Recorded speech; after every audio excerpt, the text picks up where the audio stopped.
Thanks for downloading. If you haven't subscribed, please do so. Every subscription matters. On this episode, I got a chance to talk with a close friend, Amber Edens. We talked about her finding a new partner and love in the middle of her cancer diagnosis. She describes that being exactly what she needed at that time in her life. So let's take a listen to what Amber says. Welcome to Behind the Pink Ribbon, where we share stories, information, and other content related to breast cancer. My name is Melissa Adams. I am a 12-year genetic breast cancer survivor. I've learned so much through my own journey with breast cancer. I have met some amazing people along the way, many that have become lifelong friends. I have experienced the emotional roller coaster of a breast cancer diagnosis, heartache, anger, frustration, loneliness, and even gratitude. Through this podcast, we will speak to breast cancer survivors, supporters, and healthcare professionals to gain insight and understanding behind the pink ribbon. I'm here with Amber, a 4-year breast cancer survivor from Phoenix, Arizona. I know Amber from the Phoenix Desert Dragons Dragon Boat team. Welcome to the show, Amber. Thanks for having me. Absolutely. We appreciate you being willing to share your story. We're going to go ahead and dive right in. Talk a little bit about your diagnosis. How did you find your lump? Did you find a lump? How did that come about? So I was 33 and I was kind of seeing someone who said, hey, your breast feels hard compared to the other one. And I never really did any self-testing or anything, self-checks, anything like that. But I agreed it was pretty large, and I would say probably within the next week or so, I went to the doctor. They pretty much did everything in the whole week. They mammogram, ultrasound, biopsy, and by the end of the week, they diagnosed me with breast cancer. Stage 3, so it had already traveled into my lymph nodes, and it was just on the left side. Okay, so I'm assuming there was a lump. Yes. And so how large was that lump or the 10 tumor? by 7 centimeters. 10 by 7 centimeters. Very large, running like top to bottom. Wow. Yeah. Yeah, that is, so stage 3 indicates that it's a larger size tumor and it's gone into the lymph nodes, correct? Right. Okay. And so you talked about being 33 at the time, being in a relationship. How did that feel, being so young and being in a relationship with somebody? What were the feelings that you had around all of that? So the person that found it was just somebody I was dating, and it was very, very new and fizzled out real quick. I don't think she was able to handle whatever was going on. It was kind of very surreal. Like a doctor would say, okay, go see this person for this, go see this person for that. And I was just kind of going through the motions. I told my family, I think they were there for me. And I don't know. It was just all surreal. That was everything. I just did that. I had my family, I went to work, and I just did everything they told me to do. Yeah, kind of consumed by everything related to the cancer. So is there a family history of genetic mutations in the family? Not at all. My grandmother's sister had a type of cancer, but no, pretty much I'm the first one. I did all the genetic testing. I even had more genetic testing recently done, and nothing came back. Okay. And do you remember what the kind of cancer was that the other family member had? Was it breast cancer or was it something different? I believe she had a type of breast cancer and I think lung cancer as well. Okay. And what was your course of treatment? What did you opt to do to obviously address the cancer? Again, I kind of just did what they told me to do. So they wanted to start with chemo. They wanted to try to shrink it before going into surgery. So I did about 6 months of chemo. So how many rounds did you go every week? I was going every 2 weeks. Okay. 3 different drugs for about 6 months. And then after that, excuse me, I had a double mastectomy. I didn't want it to come back in the other breast or anything like that. Sure. After that, I did some radiation. And then shortly after that, I had a scan and found that it had spread. So the chemo, did that work to shrink the tumor or no? They said it Swiss cheesed it. Instead of shrinking it, it kind of just kind of poked holes in it. And it was just a goopy mess kind of when they went in to do the surgery itself versus a shrunken tumor. Okay. And then, so you said it spread. Mm-hmm. So where did it spread to? And does that change the stage of the cancer? Yeah, so stage 4 is where I currently am at. So it spread to my bone, one small lesion, and basically stage 4 is when it spreads to any of your other organs. Your bone is an organ. So it is breast cancer in my bone. I had that radiated. I was told if it was bone cancer, they would go in and cut it out like they would your breast cancer in your breast. But breast cancer in the bone, they radiated it. And that's been the course of treatment, and did that, I think, 5 weeks, Monday through Friday, every single day. Got radiation. And now I'm on a pill every morning. I had to have a hysterectomy. Okay. So in terms of the radiation for the metastasized cancer, you had radiation one time before that, and then they did a scan and found that it had spread, or they did a scan after you had the mastectomy, found out that it spread, and then you had the radiation? I had my mastectomy. I did the radiation to my breast and lymph nodes area on the left side. Shortly after that, we did a scan. It was kind of a out of nowhere, hey, we haven't had a scan in a while, let's do it. And when they did, that's when they found it had spread to the bone, and then I had additional radiation to that spot. Okay. And then in terms of the double mastectomy, did you opt for reconstruction? What kind of plan did you have for that? Started researching some stuff. At this point in time, I did meet somebody, and we were pretty involved. And she was helping me look at my different options. And should I get a flap, or should I get implants, or should I get the spacers? What would be my best option? And I didn't want to go through surgery again. I didn't want to take off the time from work. I didn't want to go through the pain. I just wanted to do one and done. So they did reconstruction during my mastectomy. Okay. And did you do implants? Did you do? I did. Okay. I opted for silicone because they're more durable, and they've made progress over the years. Yeah, I talked with my plastic surgeon, and we had a conversation about the fact that silicone is safer these days than it's been, in the 90s.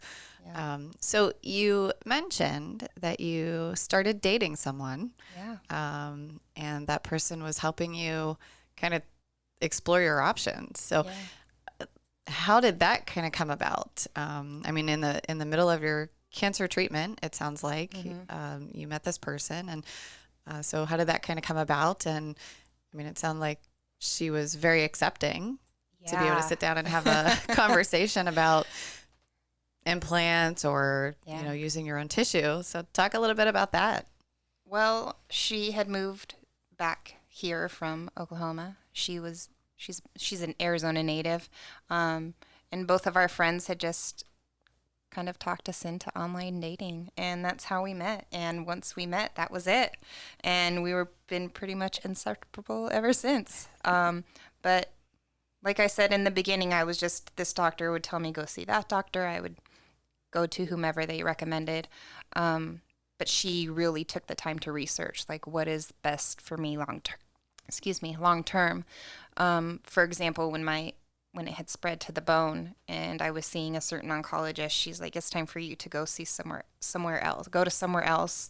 Go to someone who has more experience in you, in particular, what your diagnosis is and in your metastasis and things like that. So she found me the best of the best doctor, and never forced anything. It was just, I think this is what I've found in my research. What do you think? And I pretty much do what she says because she knows better. So it sounds like she really kind of showed up into your life and became a very strong advocate for you. Yeah, she came at the perfect time. I was very hesitant in dating someone at that point in my life. Sure. And trying to focus on a relationship when I was trying to focus on myself and my health. And she was exactly what I needed.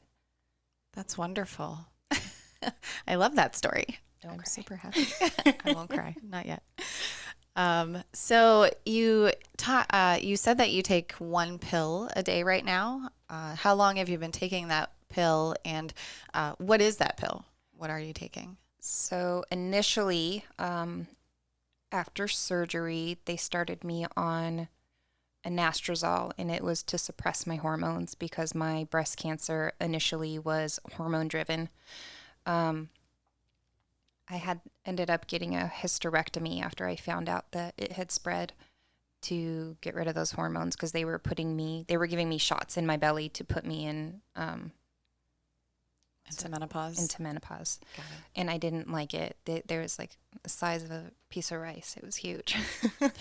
And so I figured I was too scared to get off that shot, and I just figured I should get the hysterectomy. So once I was naturally in menopause, I believe that's when they switched me to, I think I started on tamoxifen, and then I switched to anastrozole is what I'm on now. Okay. Now that I'm in menopause. So, Chemo brain, you know, chemo brain, the whole thing is a blur. But yes, I'm on anastrozole now. So that basically stops the hormones from my brain. okay. And in terms of the hysterectomy, did they remove everything? Was it the They ovaries, took it all. the I tubes? wanted them to take it all. I have everything removed except for my cervix because my risk for cervical cancer should be low. Right. Yeah. Okay. And so share a little bit about your experience with the hysterectomy. How was that surgery? Did they do it laparoscopically? Did they have to go in? Vaginally? What was the recovery on that? How did that work out? Laparoscopic. So I have 3 small incisions. One was in my belly button and one on either side. As far as I know, pretty straightforward. Afterwards, I think they told me about 4 or 5 weeks recovery, but I was vacuuming like the next week. So I think that might be highly frowned upon. yeah. So I knew my limits though. We had volunteered at Ironman, and I was walking to my point to go volunteer for the runners, and I could tell like walking, I think I walked maybe a mile, and I had to stop and take a couple breaks. I knew my limits. Right. But I have a high pain tolerance too, so. So it's pretty fascinating for me, at least, that when they do something laparoscopically, that you have 3 or 4 small incisions, and they're able to pull out these large organs from your body. So I find that pretty fascinating. And they didn't find anything of concern when you had the hysterectomy. Everything was clean. Cleanish bill of health for now, yeah. Cleanish bill of health. Okay. And so how often do you go back and get scans to be checked for the cancer in the bones? So initially it was every 3 to 4 months. This next month I get one. It'll be my first time. I will be 6 months. So she's telling me, my oncologist actually moved. So this is a new doctor, and she wants me getting scans every 6 months until I'm five years out from the time it had metastasized, and I'm currently 2 years. Okay. And so what are your feelings about having a new medical oncologist? My doctor recommended me to her, or her to me, however you want to say that. I've met her once. I like her so far, but I think the true test will be when it comes back, or if it comes back, how she handles it. Right. So. Okay. Yeah, I know when we're going through that whole experience, we become so close to the people that are treating us that they almost become like family. And then when they move away, it's pretty devastating for some of us. I mean, I was sad for a long time. Yes. I had the same experience. My gynecological oncologist moved away and I had a new one and I was like, oh no, I don't particularly like this person. She just wasn't a good fit for me. So, but I like the fact that you say just kind of depending on what her response is, if something does show up, that will be kind of the sign for you in terms of what will happen stay next. Or not? Yeah. And you have somebody that clearly is going to advocate for you to do the very best thing that you need to do for yourself. So, so you said next month? End of August, I get another scan. Okay. We'll be sending some good vibes for clean scans. So you talk about having a support system around you. Mm-hmm. You had your family and then friends and then this person that kind of came into your life. What ways were they able to support you through your journey? What were some of the things that they were able to provide or do for you that were helpful? My family, I don't know, anything and everything that I ever needed. My friends are great. They did some fundraising for me. They organized a soccer tournament. All proceeds went to me. And then, my now wife, she wanted to take care of me. My mastectomy surgery was coming up and I was working night shifts and she's just, why don't we move in together? You can let me help take care of you. We're 30 minutes away from each other right now, and I want to be that for you. And so we did. Right before my surgery. I moved in with her.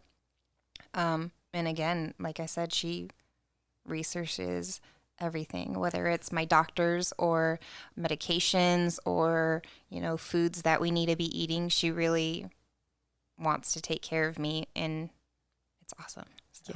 Yeah, that's great. I mean, the reality is that there are many people who do not have a support system around them. They don't have maybe friends or family that are close by. Maybe they don't have a significant other. Did you attend any support groups at all? So we tried. We went to one together, and she left in tears. Oh. She couldn't even make it through the whole thing. I'm not a woe is me kind of person. Cancer lives with me, but I'm still living my life.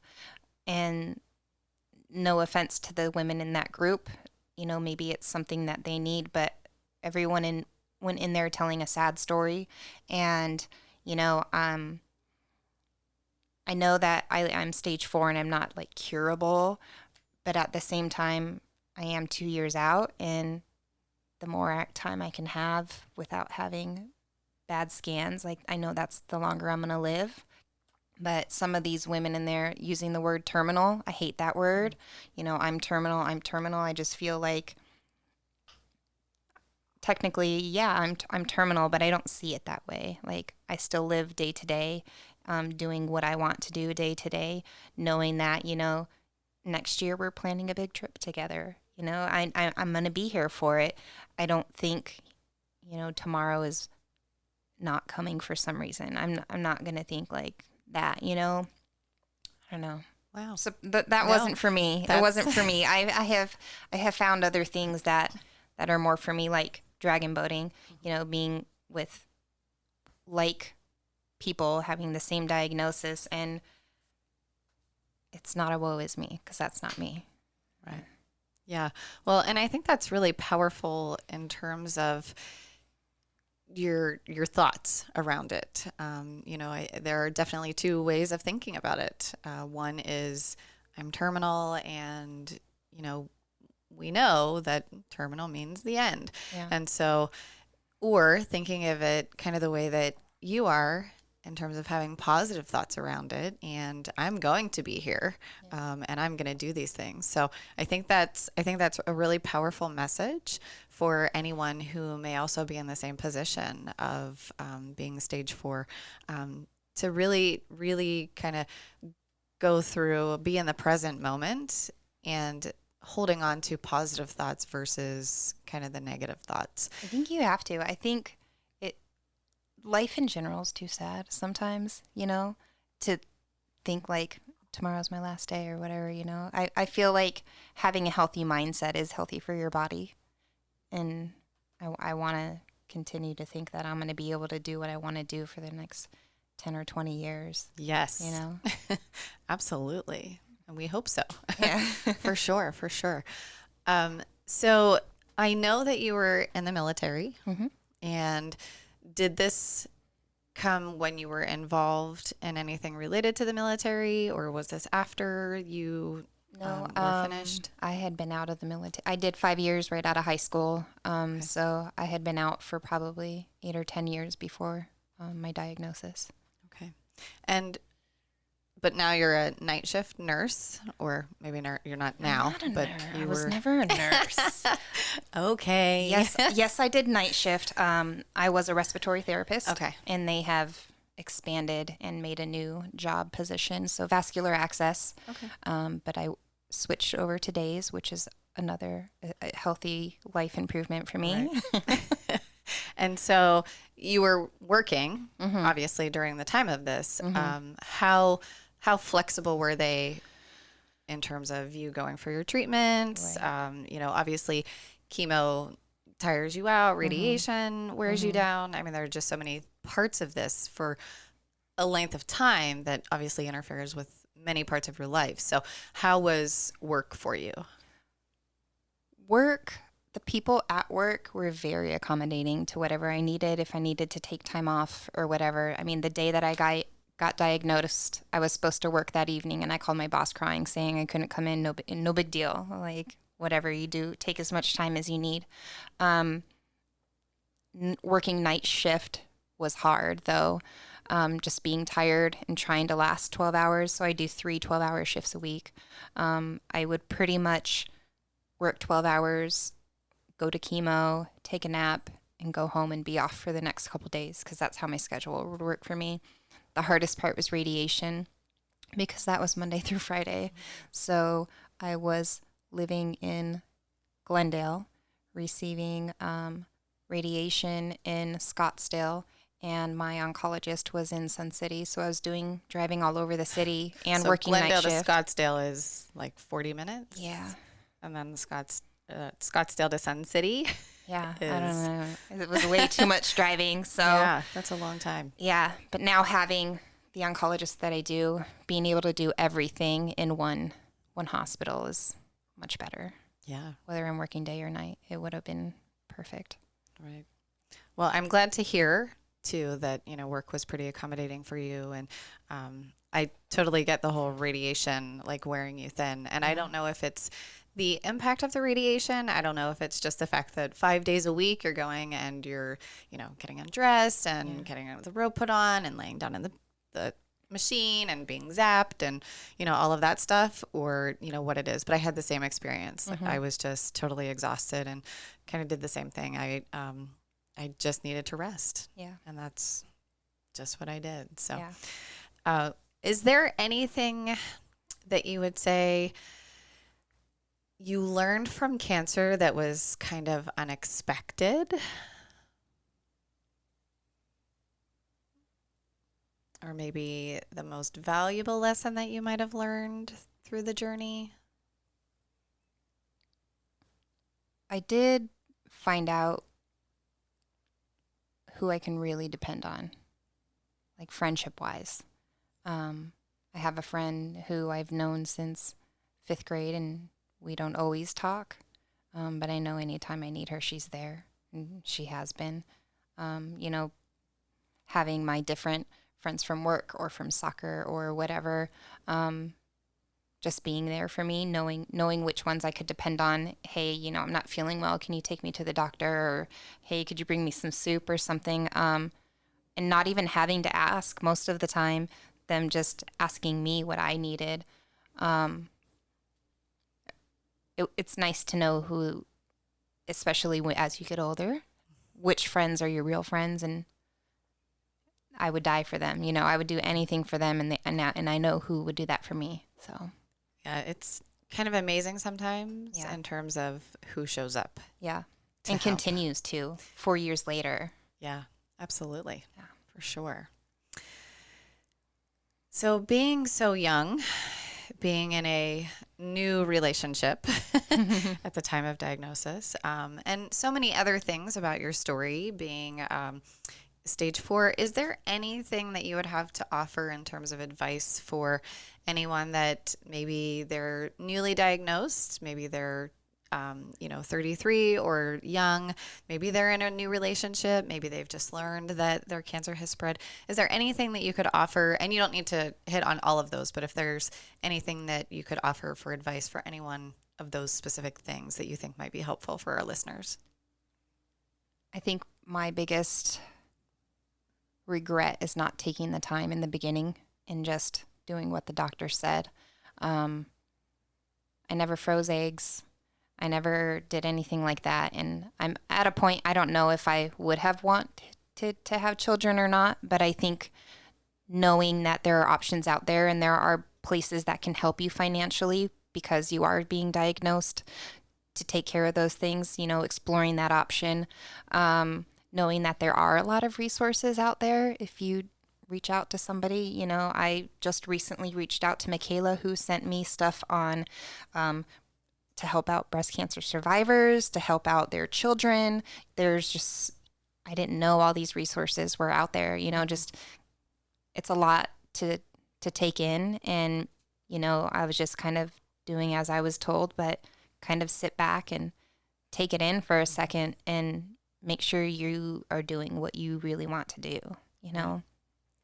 Well, that's a great piece of advice, and I certainly appreciate it. And I do want to kind of mention that Michaela is one of our Dragon Boat team members, for those that don't know Michaela. And so I just want to say thank you so much for coming and sharing your story with us. It was, great to hear your story, and it was powerful, and I have no doubt that it's going to help somebody else. So thank you so much. Thanks for having me. Thank you for listening to this episode of Behind the Pink Ribbon. Don't forget to rate, review, and subscribe. If you or anyone you know would be interested in sharing your story, please send an email to podcast@behindthepinkribbon.com.